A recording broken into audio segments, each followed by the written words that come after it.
Hi, my name is April, and I'm with my colleagues Megan, Mona, and Shinny to speak to you about socioeconomic status and early developmental skills and the relationship between the two. So in Ontario, children in our schools should technically have access to the same opportunity to learn and grow. However, we know that this is not always the case. So it's intuitive to think that socioeconomic status can lead to different outcomes later in life, such that those with low socioeconomic status may have more negative outcomes. And we also know that early childhood education and abilities can also predict these outcomes, with children lagging in these skills having more negative outcomes later on in life. And our data will allow us to look at this critical link between socioeconomic status and early childhood skills. So these can be assessed by the early developmental instrument, which will identify children that are vulnerable in a variety of factors for vulnerability in school readiness. That's across 5 different domains, ranging from physical to more cognitive developmental aspects. Okay, so our data was focused on the 2016 data, and it was provided to us at the census level. And so we plotted that as a function of the census division, showing the % of children vulnerable in at least one of these domains. We also had to approximate socioeconomic status. We did so by using median household income in Ontario. And we found that in a regression, there was, for every $10,000 decrease in median household income, there's a 1.3% increase in children vulnerable. So for example, in Haliburton, Ontario, where a quarter of the children are living under poverty, living under poverty, there is 43% of children that are considered vulnerable in this area. And in contrast, in Halton, where the median income is double that of Haliburton, there's 28% of children vulnerable. So the general trend that median household income has on vulnerability is visible, but to get a better idea, we broke that down by the 5 domains of school vulnerability.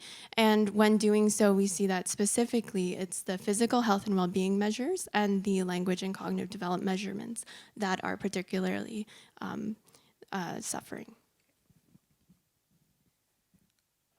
So next, we're just going to focus and zoom out a little bit and look at, again, our critical measure, which is % of vulnerable children that have problems in 1 or more domains. So here we've adjusted the median household income by inflation, and we see that not only is that trend true for the 2016 data, but we also see that trend in every cycle that we have data on as well. But more critically, we actually find a moderating effect of time, meaning that over time, this relationship is getting weaker, which might suggest that the policies that we're currently implementing might be helping with the problem. Next, we broke down our data into gender categories. So we saw that proportionally more boys tend to suffer in 1 or more domains compared to girls. This is not only true in our sort of, again, overall domain measure, but across the 5 different domains. Next, we present to you kind of the linear mixed model that we ran, including all 3 factors. So this is including census division as a random effect. So we see that income and gender do both influence or do predict % vulnerability, as well as we see a moderating effect of year on income. Okay, thank you. So based on that, our data seems to suggest that households who have low income are the most vulnerable, and especially boys. So based on that, how can we help these children? Okay, so we recommend expanding public education to include preschool age children. So right now, although we do have public school in Canada, we don't have a public preschool.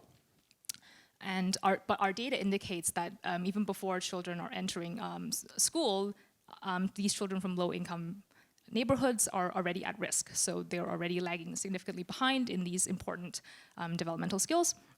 So by expanding public preschool, we can increase participation, especially in these disadvantaged neighborhoods. We can increase the quality of the classroom education experience, and also have a standard of quality for the curriculum standards in terms of meeting the goals for the 5 domains.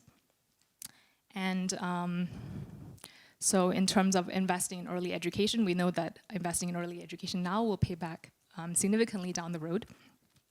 And in order to mitigate the effect of income disparity, we recommend investing directly in these poor neighborhoods, perhaps through cash infusions.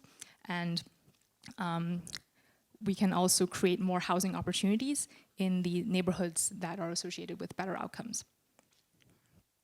Okay, so lastly, we're going to look at the limitations of our data set and analyses. So in terms of that, we actually have fairly low resolution of data.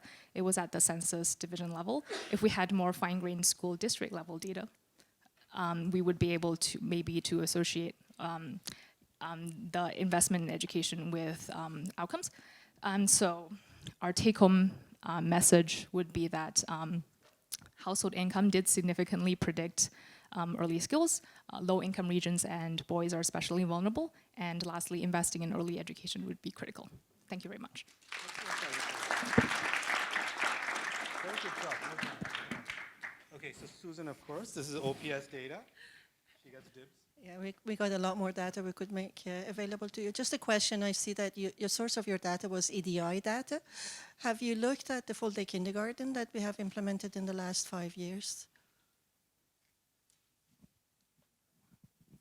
So unfortunately, we only have the census division level data. We don't have it by school district or anything like that. This is basically all of the data that is available on the Ontario Education Administrative website, unfortunately.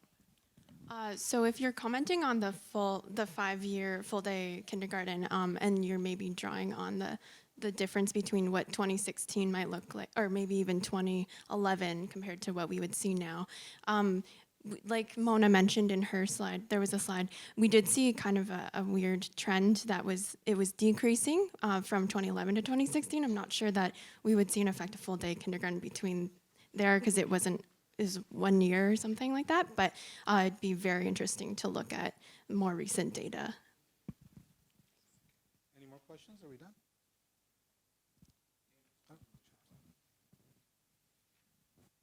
You guys used census division level data. Just kind of curious about whether more granular data, like a dissemination area, would have made a difference to your results. Absolutely. So that was one of the limitations that we mentioned. So for the early development instrument, that is, we only have available data at the census division level. It would be really interesting if we did had finer grained data in terms of maybe specific school districts or even individual level data. That would be really great to have, and we can look at how these variables might affect like their developmental skills. Yeah.